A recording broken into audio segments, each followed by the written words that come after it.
Say, Russ, what do you call a prearranged rap battle? I don't know. What do you call a prearranged rap battle? A disappointment. It's pop etymology. Nice.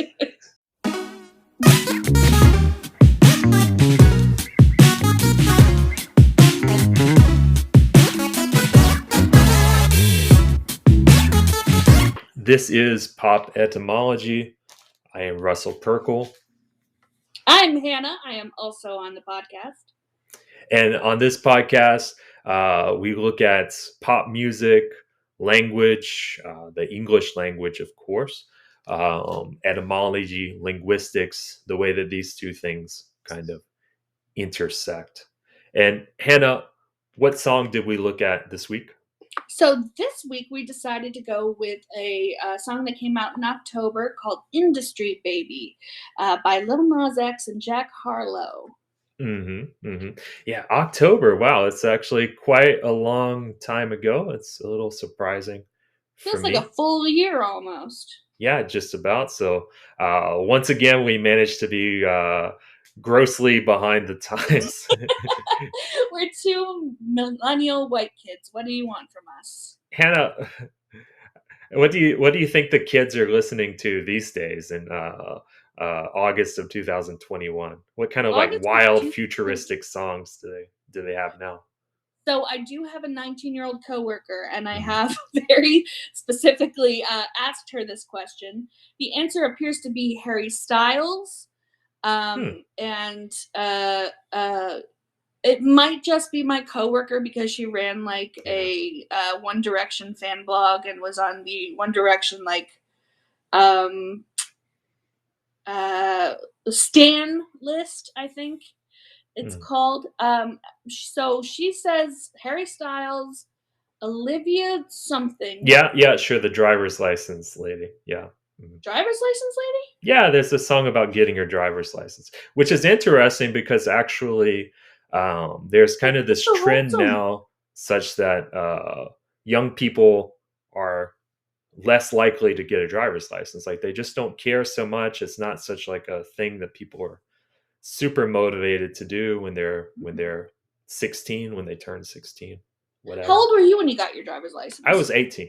Um, Oh, I was 19. because oh wow, really? Yeah. Yeah, for me it was like uh no one wanted to teach me when I was younger. I didn't have a car, so it wasn't really any great benefit to get it, you know. For me, it was Uh just a terrible driver. oh. Yeah, did you do the class? Did you take the driver's ed? Twice. I had it once. I Mhm. did driver's ed like the summer after I finished high school, I think, or Mm. something like that. Actually, not that hard, driving's easy. Yeah, I took the class twice and I failed the test 3 or 4 times. Wow. So, not for lack of trying, but I am just not a good driver. So I'm Hmm. very happy that there's a Gen X celebrating. Yeah, I don't know if the song is necessarily a tutorial about how to drive, but yeah, maybe. It's like That would be so wholesome. Oh my goodness. it's like I don't know if you heard the hearsay rumors during pandemic times that they were letting people just get their driver's license online, like What? remotely. Yeah, yeah. I don't know. Maybe it's not true, but there are a That few sounds states like that a were doing it. So maybe like if you're out there and you're a teen and you listen to this song enough, they'll just mail you a driver's license. like you just absorb that information musically. Yeah, yeah. I love So that. so anyways, yeah, very, very important and culturally relevant song that we are not talking about today. We talked about, as you said, Industry Baby by Lil Nas X and Jack Harlow. So Hannah, tell me, what did you think about this song? I thought it was a bop. It was a lot of Lil Nas X is somebody that I'm always like rooting for. Um, Spoiler alert, that's kind of what I'm covering today. But like I want him to succeed. I did a little bit of research because it's pertinent to Hmm. this. Did you know? If you had to guess how old Lil Nas X is, how I old think would you he's say? a younger guy. I would say my guess is that he is somehow in his middle 20s, maybe before mid 20s. Yeah, he just turned 22 in April. Oh, yeah, even younger than even I would Yeah, imagine. Yeah, it's yeah. very He was born impressive, in of course. 1999. Mhm. And I know that you're not as much of a zodiac hoe as I am, but if you had to guess his sun sign, throw any. Well, I mean, I know that there's a centaur one about horses. Maybe it's Sagittarius. So whichever one is the horse one, maybe that's him because, of course, he is the he's been up on that horse or whatever the lyric is. He is an Aries. If Totally you've off. seen his music videos, that makes a lot of sense because this is a guy who is extremely not just flamboyant, but very, very authentic. And I love seeing that, and especially the younger queer generation. It's really, really wonderful to see like the visibility of queer artists. Well, on the other hand, it is an interesting thing because it seems like he has this like flamboyance or this kind of like being extreme and out there is kind of a part of his brand, you would say. Mhm. But in this song, in the Old Town Country Road, Old Town as Road. yeah, there's a number of words in that song, and I can never remember what exactly that number is. So I always end up adding some extra. Um, That is the most middle-aged dad thing I think I can think of. yeah, totally, totally. I learned about it on the internets. Uh, so like his songs, on the other hand, they're not really about sex or it's like if you compare his song to another rapper's song, let's say, the other rappers are much more extreme. And I mean, like Jack Harlow, it's a great foil to notice this that Jack Harlow, um he on the other hand, pretty white bread, like he's a pretty normal guy, I would imagine. Seems like nothing very like non-heteronormative about him. But of course his songs, like most rap songs, they follow these tropes of like sexuality, partying, drug use, extravagance, Mhm. um extreme lifestyle, this rock star lifestyle. On Yeah, the other I hand, was Lil going Nas to say. X, kind of the opposite. Mhm. I was going to say, everybody when Montero came out, "Call Me by Your Name," they were like, "Oh, this is so uniquely obscene because he's giving a lap dance to Satan, and In his the son video, shoe." I mean, Yeah, does he in the video. sing about giving a lap dance to Satan? I don't know. That's the thing is that you listen to the lyrics and it's just like any Nicki Minaj song or Megan the Stallion song. He's just talking about how much he likes dick. Like it's a very common rap theme, I Yeah, think, sure. and it just doesn't seem that threatening. I guess it doesn't seem as big a deal as people are kind of making it out to be. But I do love seeing queer artists living in their truth. Real quick, Industry Baby. If you have not listened to Industry Baby before, Ross, do you have like a quick laydown of what it's about? Yeah, sure. So I listened to this song a few times and I realized, this is kind of like a song in the tradition of We Are the Champions or Eye of the Mhm. Tiger. It's a song about, celebrating your being a winner, being a champion, and one of these kind of like hype songs. I was really thinking when I Mm. was listening to it, I think this was made to be a song that you listen to at the gym, like you're lifting weights or Oh. something.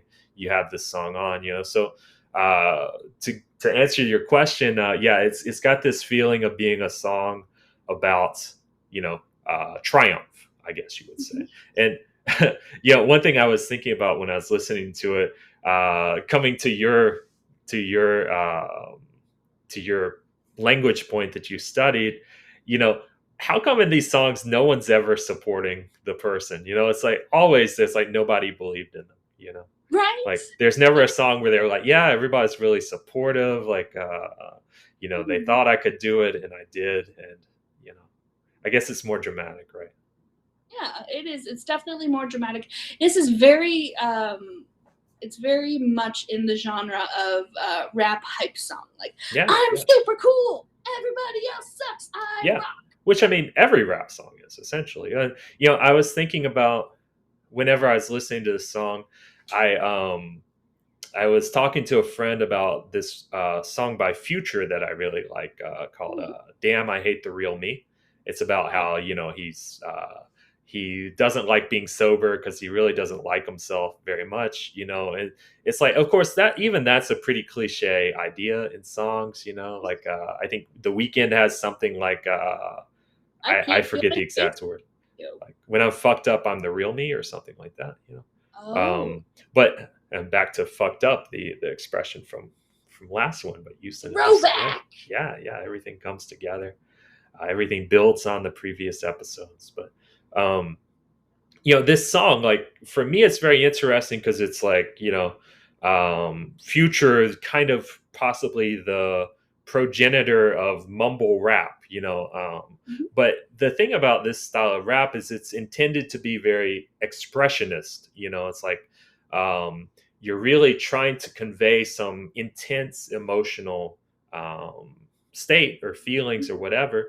Um, and so this song, it's an interesting turn that you see in some rap, such as Juice World, um, where as opposed to older rap where everything was very positive, very hypey and stuff, you start to see people kind of, without mentioning it directly, talk about like being sad, Mhm. which in the past is something you could never say in a rap song. So, but anyway, so I shared this with my friend because it's a very interesting idea.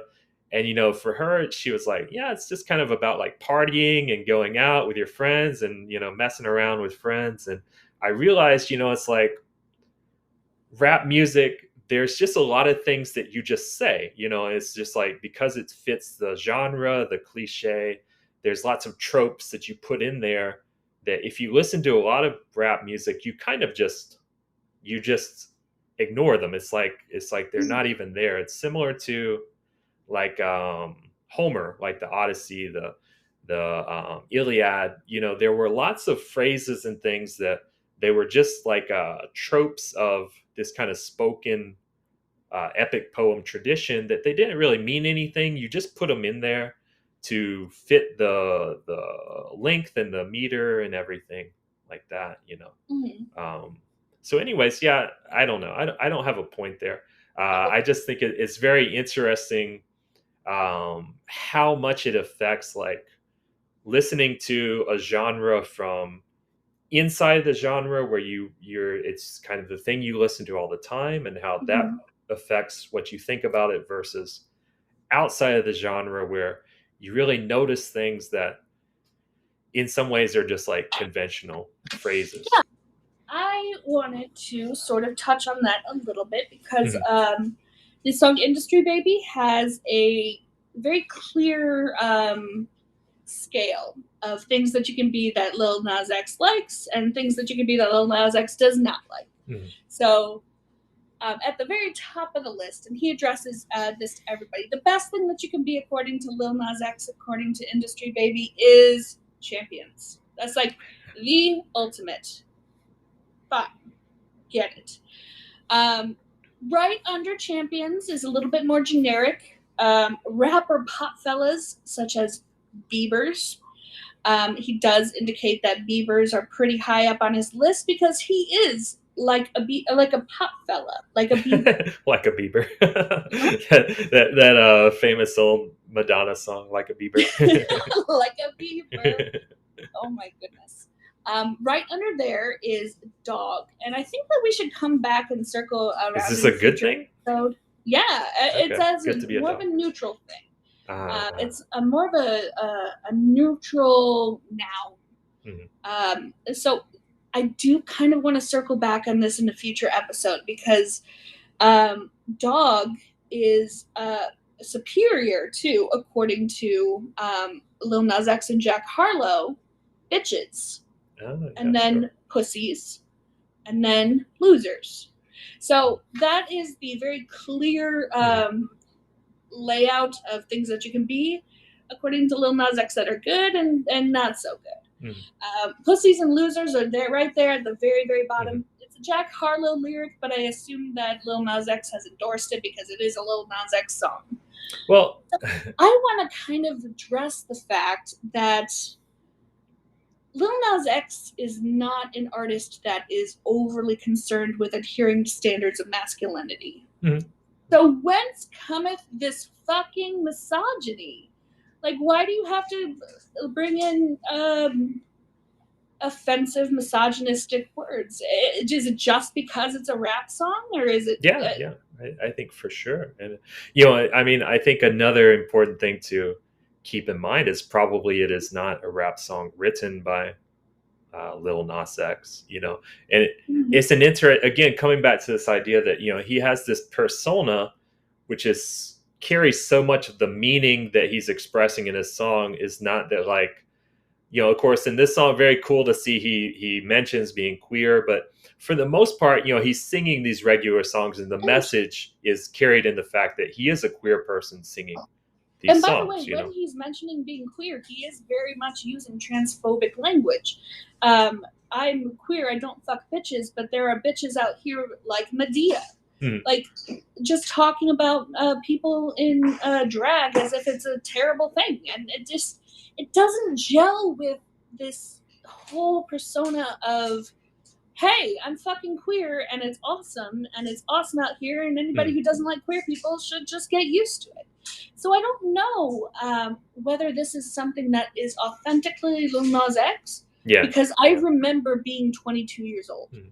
and I was an asshole. Yeah, sure, I it's think a true. lot of us were assholes when we were 22 years old. Right, right. So I'm kind of wondering, do you think that this is something that, as time goes on and Lil Nas X becomes a little bit more mature and a little bit more comfortable with his masculinity, his femininity, his queerness, do you think that that's something that we're going to see less of? Do you think we're going to see a different kind of scale, or do you think that the power of rap is just too? The siren song is just too hard. It's so fun to say pussy. Is it? No, I feel I gross always every feel time very I say uncomfortable it. saying I hate saying it's the worst thing to have to say I in the know, world, it's so quite gross. possibly. It's so gross and it's offensive, and it's like, But I mean, a couple of things. Like to answer your question, I would say no. I don't think that anything in his music is a reflection of his own growth, development, or expression. I think everything here is popular songs that at most he's picking from a songbook. okay. It isn't as if I don't know. I could be 100% wrong. I'm sure there are pop singers who write most or all of what they're saying, but I just take for granted that generally they don't. Um, so in essence, anything that he's singing, anything that's coming out of his mouth, it's like just generally a reflection of the culture, maybe in some ways qualified through a lens of what the industry feels is his persona and what fits best, what complements best this persona, you know.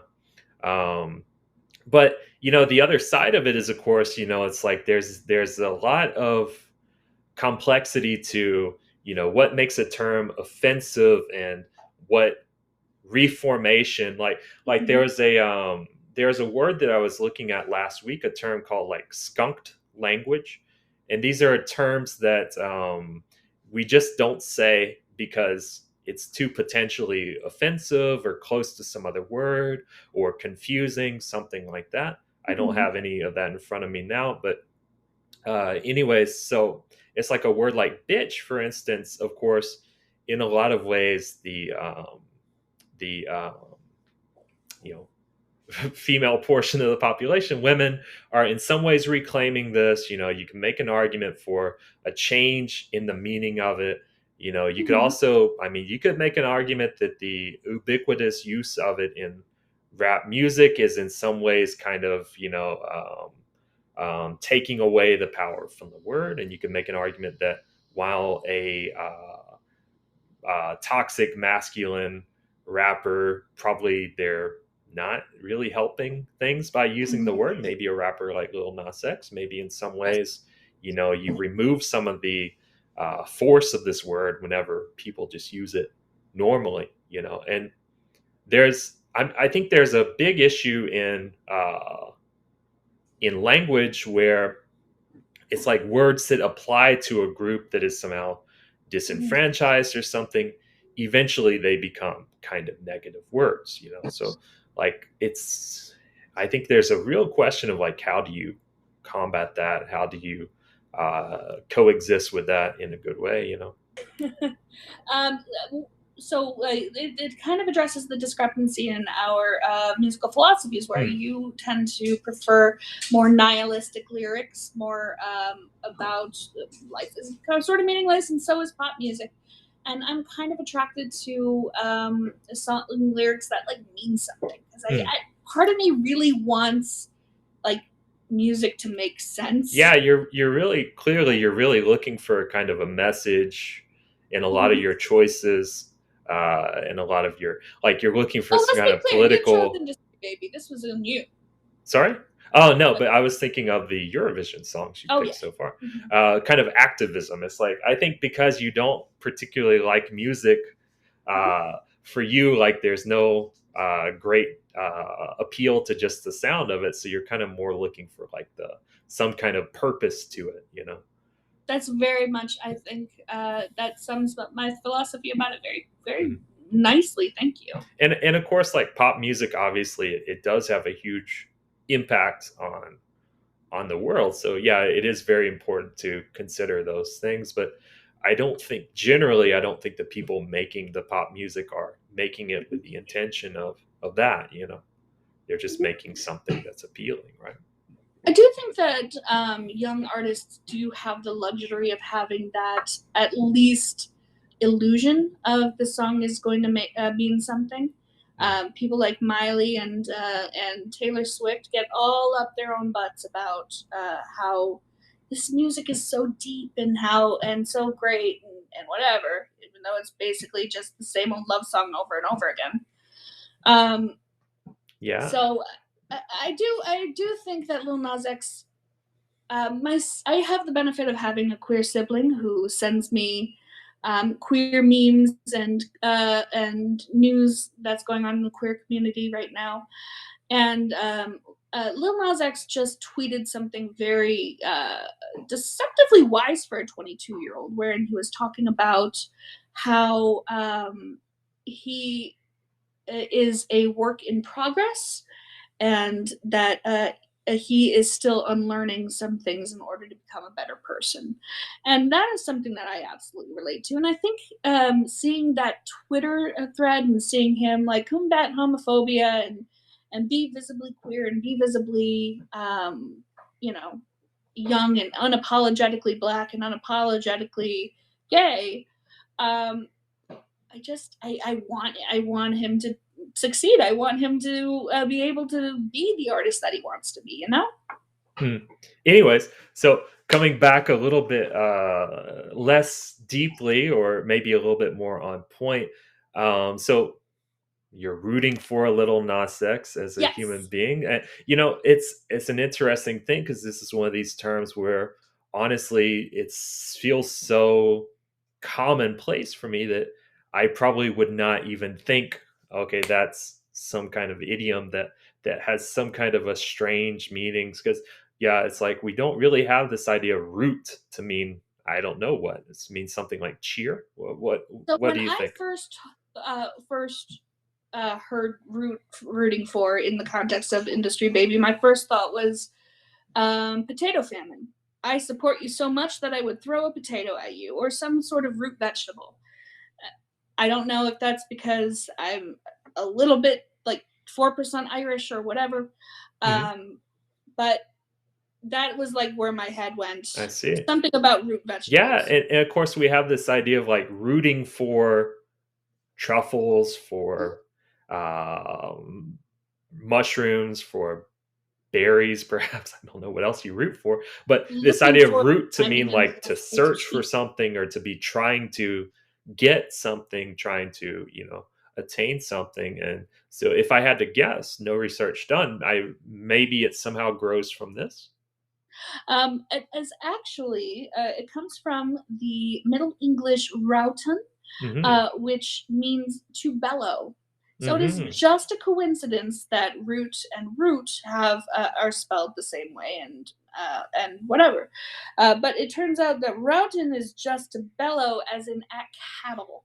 It comes from the Old Norse rauta, Mhm. and this is from the 13th century on, is what route is meant. And over time, it's been conflated with root, Mhm. and it's also been affected by the word hoot, which came Mhm. into fashion, I think, in the 14th century.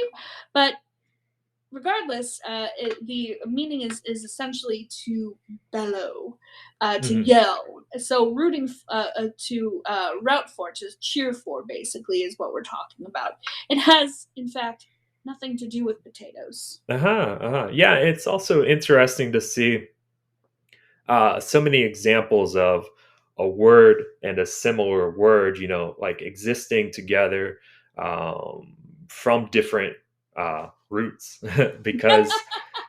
because of that similarity, like you say with root and Mhm. hoot. So we have root for as in cheer for. Does it exist in the language in any other context, any other phrases? Rooting for, cheering for. In what context? We're talking about. So root the. I'm sorry. Repeat the question. I mean, do we have any other occasions or any other phrases where we use root besides rooting for somebody?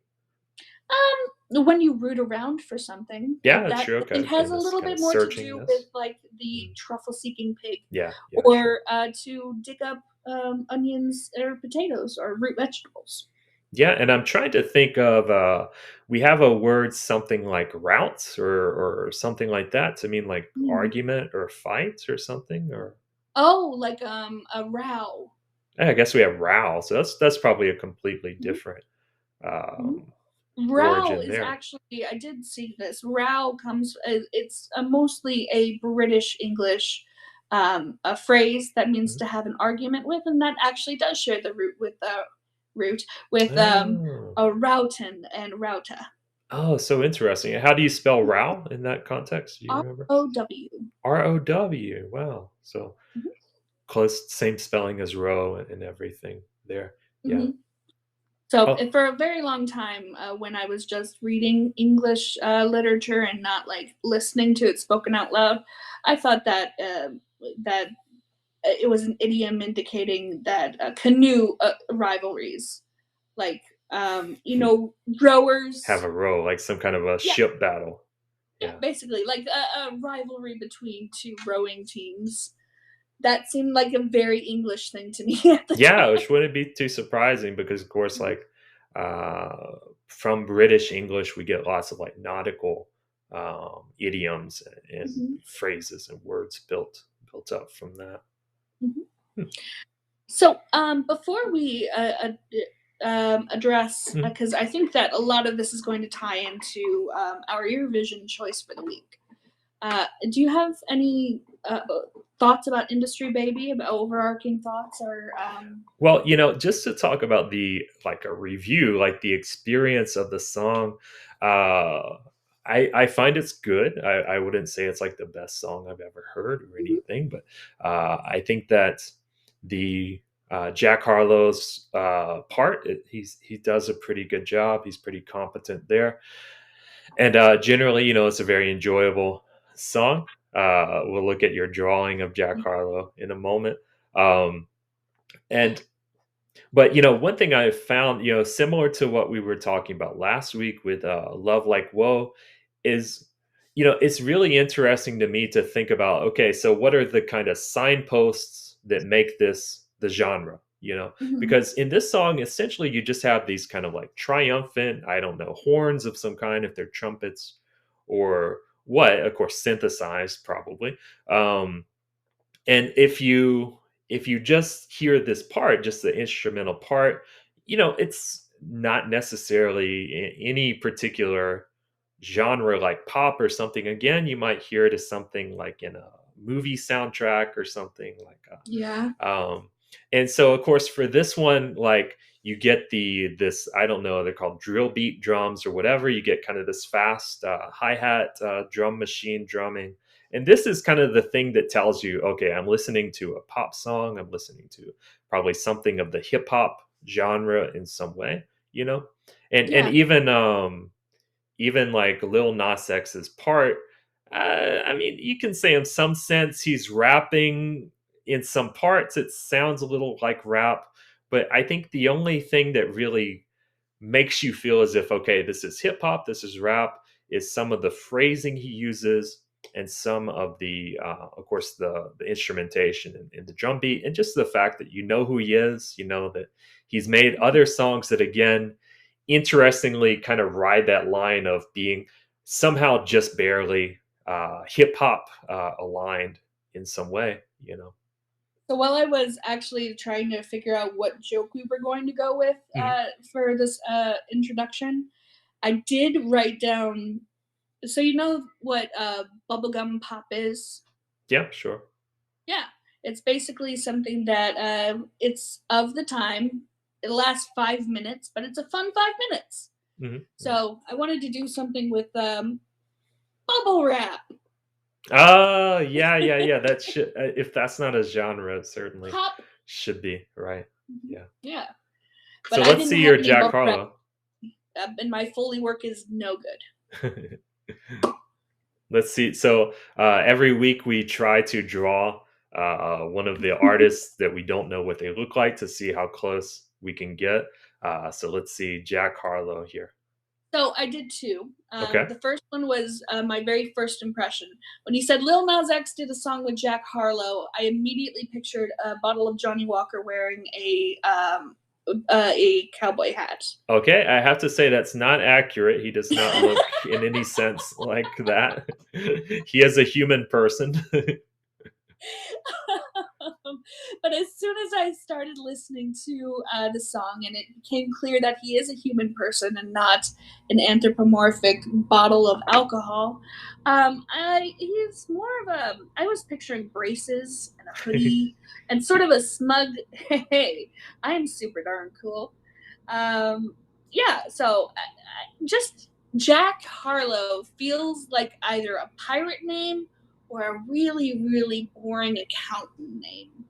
That's And I like two don't feel like opposite there's ends of the a whole spectrum. lot Yeah. of in between. I see. I see. Your drawing, he looks like he's like one of the like Rugrats all grown up uh, characters, which maybe is pretty accurate. I don't know. It kind of fits the generation probably he falls in and stuff. I always I always think of Jack Harlow like he seems to have a sponsorship deal with New Balance sneakers because he's always mentioning them in his song. I was surprised he Really? didn't mention them in this song, but it's kind of it's a thing that makes you kind of like him, you know, because it's such like a such like a kitsch like kind of thing to bring up in a song how he wears New Balance, you know. And that does show any like do they have any fights between the two of them? Because I know that Lil Nas X has that whole thing with Nike Satan shoes. Nike what's juice? Back when Montero came out, Call Me by Your Name, um, Lil Nas X released a line of Nike shoes to go along with it that contained human blood, and he called them Satan shoes. And of course, he got a lot of hate from out of Christian groups that he just thrives on as a person. I think. Yeah. Um, but is that New Maybe Balance maybe this versus is why. Yeah, Nike? maybe they're trying to balance out with each other. Like you get with a guy who has the like safest, most like middle America dad's barbecuing shoe association, and you make a song with them to kind of like like what, build the bridge or smooth over. I think make an Kicking inroad, across the reach across aisle. the aisle. There we go. He's reaching across the aisle to the New Balance Christian gang. Yeah, we won't. Together, we're not going to solve the problems of this world, but we are going to shave some of the sharp edges off of it. Is that how shoes are made? Do they they start very pointy, like the elf shoes of old, and then they shave them down into what we know as a modern shoe?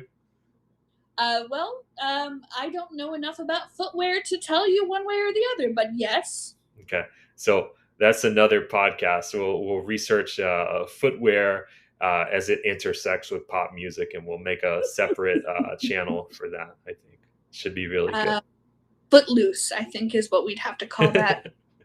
And, I mean, just as we are people who don't like pop music much, are we also people that don't like shoes much? What's your take on So, shoes? my take on shoes is I am what they call a Nellapot. I would love to be barefoot everywhere that I go. Yeah, yeah, I could see it. I don't know. It's there's really something to this kind of like this like almost cyborg quality of having a shoe that somehow it makes your foot better than a foot. Like I you've got guess, like but at some the same extra time, support, and it's almost like it like forms your foot into a shape. Like I feel like without the shoes, I don't walk as well. It's like I think shoes really make us better people. so when I was in college, I used to play a game with myself where I would walk into increasingly risky situations sans shoes. So just to see if anybody would call me on it. Uh-huh. Places that people did not call me on it. Class. Walking to class, nobody ever stops you and says, put on some shoes. Mhm. Meyer.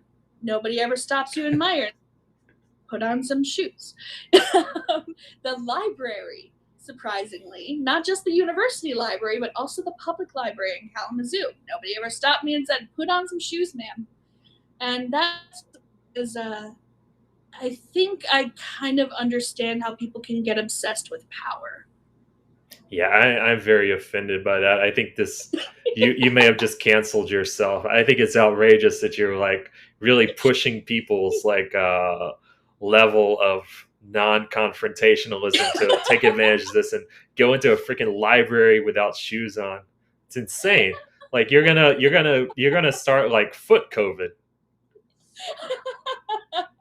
This was before we knew about foot COVID, okay? This is the this is what the kids are doing these days. They're listening to like pop songs we've never heard of, and giving each other foot COVID. But yeah, so to talk about Jack Harlow and Lil Nas X and this concept of like genre, because you know it's an interesting thing where I think Lil Nas X, so much of the message of the music is persona. It's like he creates a very strong persona, such that honestly, one thing, if I were to listen to this song, listen to this Panini song he did, listen to Old Town Country Road with Horses on it.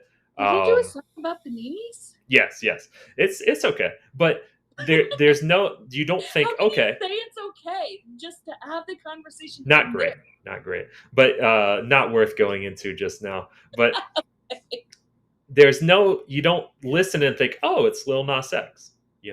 Like his sound, his lyrics, his way he's talking in the songs, way he's singing. There's really no distinct connection between them. And of course, in his first song, he's like essentially putting on an accent, like putting on the country accent. And of Mhm. course, it's interesting to think, it's a song that in most ways is kind of a pop song, kind of a little bit hip hop inflected, but of course, more than anything, it feels like a country song, like a country pop, Right. like something Garth Brooks might sing, or what's that band like God and Country, or Hills and Country, or Big and Country, or something. They might sing this, or I don't um, know. You're the Louisiana baby. I'm up here in the north. which that's an interesting point to bring up too. Is like country music is all about big open spaces, which are often like Middle America, or something like that. And yet now, Mhm. of course, country music, it's very much associated with the South and the Southern accent, Whereas the culture that they're trying to, embody in this is not necessarily Southern culture. I mean, like Southern culture, Southern accents, they're, uh, if anything, they have more influence in and are more the roots of the Right. dialect that you would hear in rap music more than anything. Mhm. This there's a big connection between like Southern English and African American accent. You know, Mhm. but So, is that something that you found in Industry Baby? Did accents really play a part in the music itself?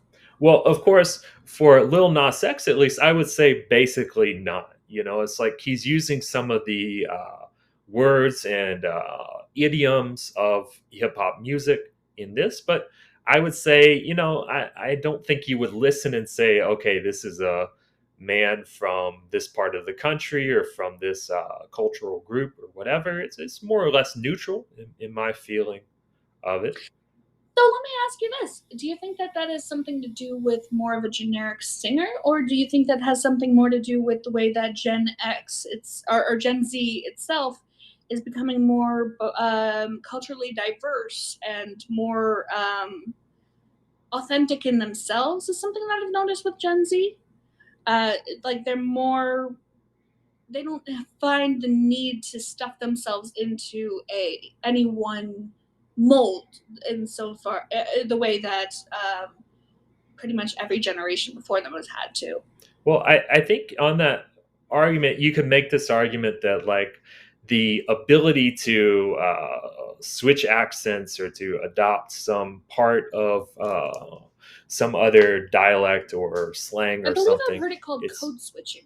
sure that's I don't think that's exactly what we're talking about Okay. here because it's not like he's trying to sing more formally for some but yeah I get the idea but like I think that for instance like coming that brings me around to Jack Harlow where I think that for white people who choose to go into hip hop or some other hip hop inflected popular Is music Jack Harlow white? you yeah he's white you have a kind of and see that's kind of the point is like even though you can't really say necessarily that he's putting on some strong African American dialect accent, it's probably there is some inflection, probably there is some kind of negotiated middle point there Mhm.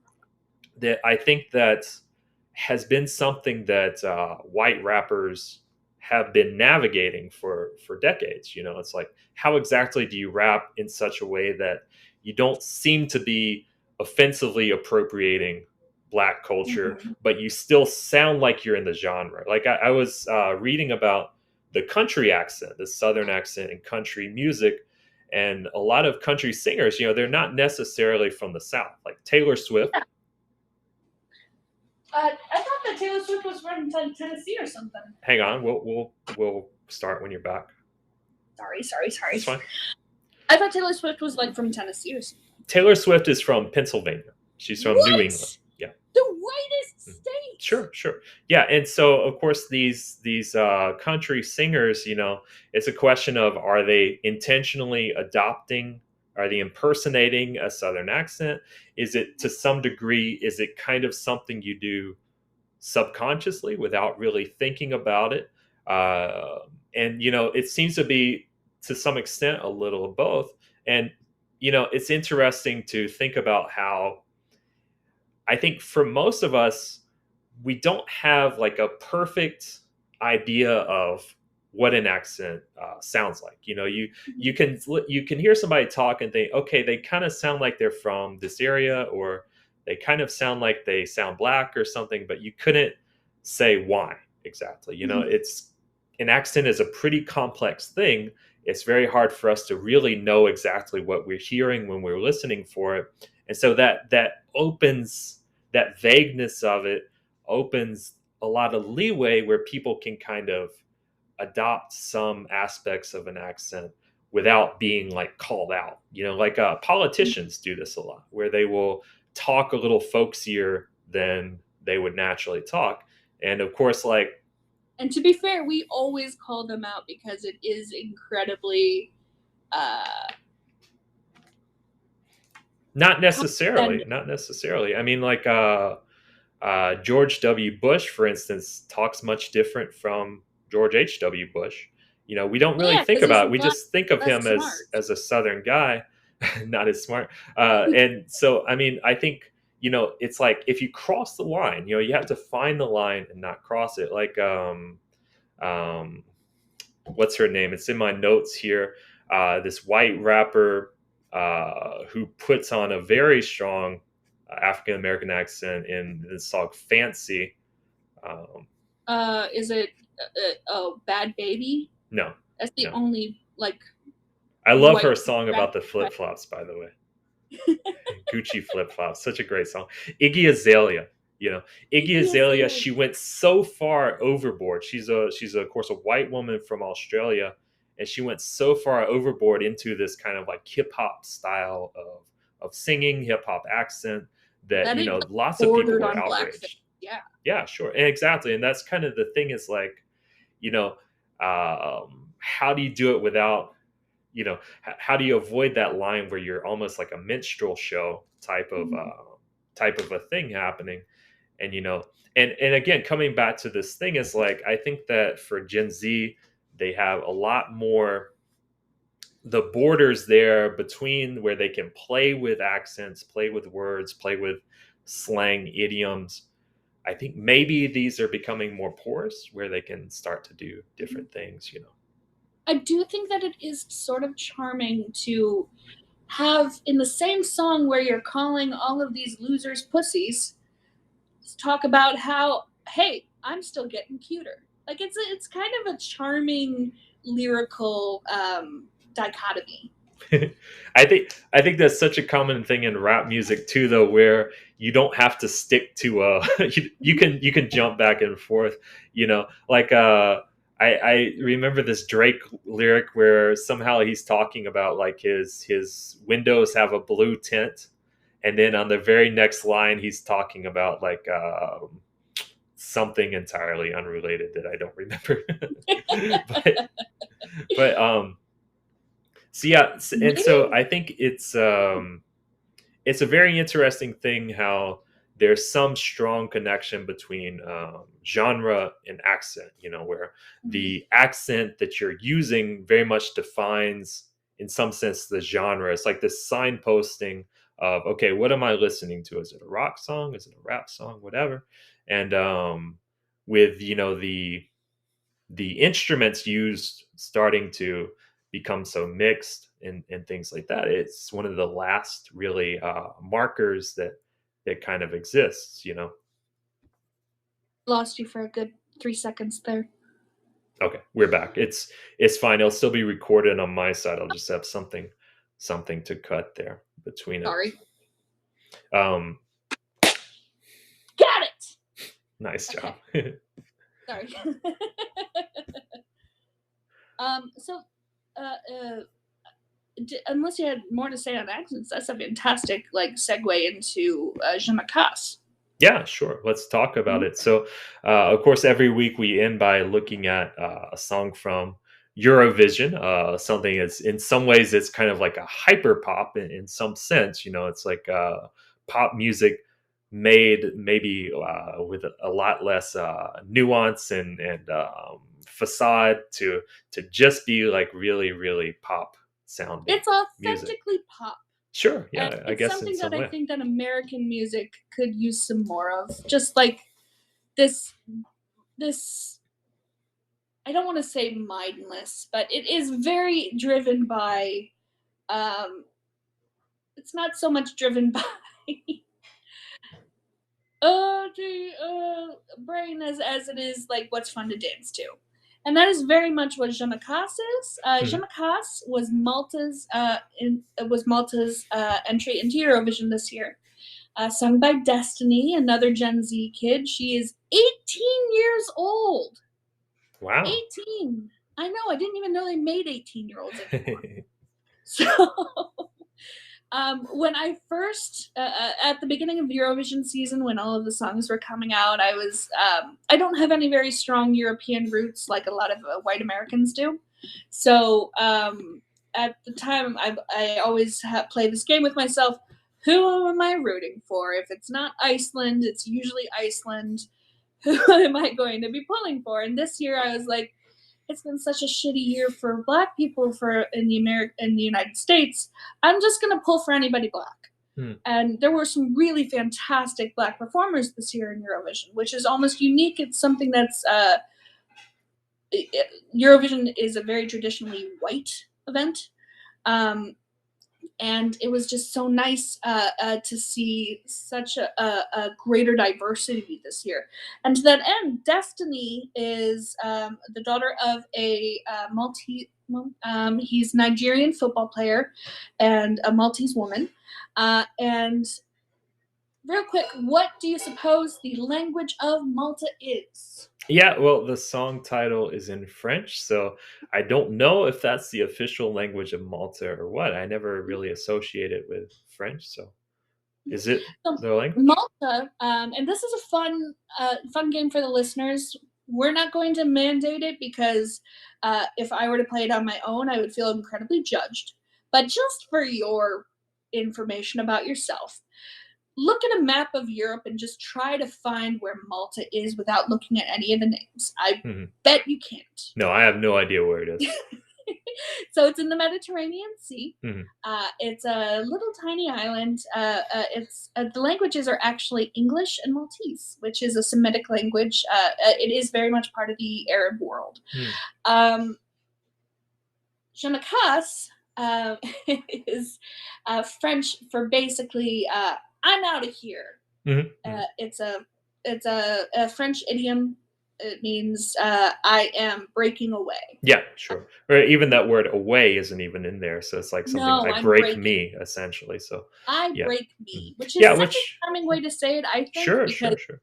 Yeah. usually when you say I'm at, like I'm leaving the party, it's or something or any situation where you would say je me casse, Mhm. um, it's a very judgmental. Hey, you suck. I'm leaving. Je Yeah, me and of casse. course, we can think of things like, to break something off or, as you Mhm, said, to break away, take a break, break up, things mhm. like that, yeah. So there's no like clean English translation that puts that same amount of responsibility on the je of je me casse. Yeah, I think Uh, it's true. It's a good point. so I appreciate that as an idiom. It's nice And as is an this something idiom. that exists in Malta? Is this something that's popular to say there, or not really any actual No, connection to the it's not culture? actually very much Yeah. a French because Malta is mostly English and Maltese as the official languages. You only see je me casse in the context of saying French. And Mhm. that brings me to my favorite idiom of Ferris Bueller's Day Off. Pardon my French, which is a lyric Uh-huh. in Je Yeah, me yeah, casse. you're right. Sure. Uh-huh. So, je me casse, sorry, pardon my French is an idiom that basically means pardon my vulgarity, my profanity, Mhm. my whatever I'm saying, but that's not how it started. The original usage of pardon my French, it originated in 1830, was the first time it was ever printed by the Ladies Magazine. At the time, it was very fashionable in the way that we as Americans generally make fun of people that use like French or Latin terms, um, like "Oh, you're so highfalutin." But back in the 1830s, that was like what was legitimately in fashion was to say to pepper your English with French phrases. Mhm. "Oh, my dear, you're so embonpoint. Pardon my French." Mhm. Um, it's sort of snide, sort of condescending thing. It wasn't until 1890s that it started to indicate profanity or any Mm, degree of profanity. mm. Okay, I see. And so it's kind of like a joke, like to be ironic Mhm. or to kind of state something that's the opposite of what you're Or if you meaning think about there. the Yeah. time that Mhm. it took to go from a genuine "pardon my French because Mhm. I am an asshole" Mhm. to "pardon my French, but you, sir, are an asshole." It took like a generation. So Yeah, I basically, mean, it's I can like see how. the kind of impulse there. It's like if you use a word that's kind of too big or not so common. And you say something to kind of excuse, like to put a lampshade on, knowing that you've just said something that sounds a little pretentious, but you're just saying it because it's the best term or whatever. And so you say something to acknowledge to people that you've just said something that's maybe a little bit rude or something Mhm. like that, in terms of being kind of condescending, right? And it definitely comes to the French. You notice that we don't say "excuse my Mandarin" or "pardon my German." It's Yeah, very, yeah, sure. it's just because French is such a traditionally, when we talk about fashionable words that Mhm. come into English, usually we're going to see the Romance languages. We're going to Sure. see French. We're going to Well, I see mean, Italian, etc. yeah, sure. Well, I mean, it's a prestige language, and again, so this really ties us back in some ways to the Lil Nas X song. It's like this idea of adopting some language, some accents, some cultural things to get something out of the cultural interaction, to somehow elevate the cultural capital that you bring to it. But like, Mhm. of course, lots of languages, as we see from this song in Malta here, have some knowledge of French, have some like sayings in them from French, because for a long time, French was a very powerful country. Their culture, of course, is a very powerful influence around the world. No, For a you're very right. They long still time, are it very was much the a powerful country. They're still very much a colonial power. The French language influences a lot of African Mhm, culture. The French language influences a lot of Caribbean culture, mhm. even some areas in Vietnam. The French nation itself is still very, very powerful. And if we I don't talk know. I about don't know. Would Europe, you say there's very, very powerful? I think they have kind of a social or cultural power that carries a lot of influence, but I don't know if I would call them like one of the leading. But I don't know. Maybe that's an offensive thing to say. I mean, it depends on the sort of power that you're measuring. If you're talking about geopolitical power, or France is still one of the top five that are always getting Eurovision. So, Yeah, this is the only measure of power that really matters isn't it in this though? world. Uh, But and my point is, like, there are prestige languages, prestige accents that people tend to perceive even from a very young language as like cooler, more mm, romantic, more desirable. Um, sorry, yeah, you're down in Louisiana, so French is sure. going to be one of those languages that you would. Everywhere it Yeah. is. I mean, you generally think of French as like sexy, as seems kind of intellectual or sophisticated. Same thing with a British accent, of course. Lots of people find a British accent sexy. Oh, Of do course, the they? No. opposite side is also true. Like a Southern accent, we have some associations with this of being uneducated, or somehow very conservative or racist, or bigoted in some ways, when of course they're all just accents. But you kind of like, you look at the people who you revere or idolize or want to attain something like they have, and your accent kind of through cultural linguistic accommodation kind of starts to be a bit more like theirs. There's an interesting point that the writer Tom Wolfe made in a book, where he was saying that, airline pilots all sound kind of the same. Like they all have a kind of low register, slow, Mhm. very gap filled way of speaking, with a kind of a middle American, Midwestern accent. And he was saying that, there's this very revered uh, early pilot named Chuck Yeager, and let's Mhm. hope I got that name correct, because I'm not looking at it in Yeah. my notes just now. And anyways, this is his accent. So it's, of course, probably many of the pilots today don't directly know and think about Chuck Yeager, but they are, of course, in a culture where this kind of this accent has carried forward in Mhm. some ways, and of course, they're kind of accommodating to this style of speaking just through the connections too. these I other wonder people if here. Yeah. international pilots have like similar linguistic heroes that they derive their speaking voice from, or if it is influenced at all by the American style with Chuck Yeager. Could be. I mean, it's of course a All very internationally international enough. profession. Yeah. Mhm. So, anyways, I guess we're running a bit long, so we'll go ahead and wrap up something around this. So, Wrap up. tell me, Hannah, what genre of music besides country and pop music and hip hop would you like to see Lil Nas X make a song in next? Ooh, Eurovision did a very fun thing this year where a lot of the songs entries would release, like Destiny released a symphonic cover of Je Me Casse. Let's see, the German guy released an acoustic version of I Don't Feel Hate. And I know that Daddy Freer released like an alternative cover of 10 years. So I'm thinking I would love to see Lil Nas X give a go to like a symphonic feel. I really want to see him with a John Williams big band kind of Hmm. behind him, sort of like an epic feel. I feel like that would be the appropriate amount of drama for him.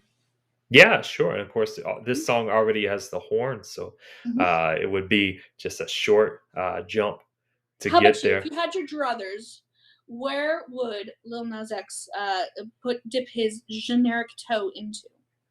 Okay, okay. Well, let's see. So I think that's probably a great genre for him to go to next. I will cut most of this waffling out before I release the podcast.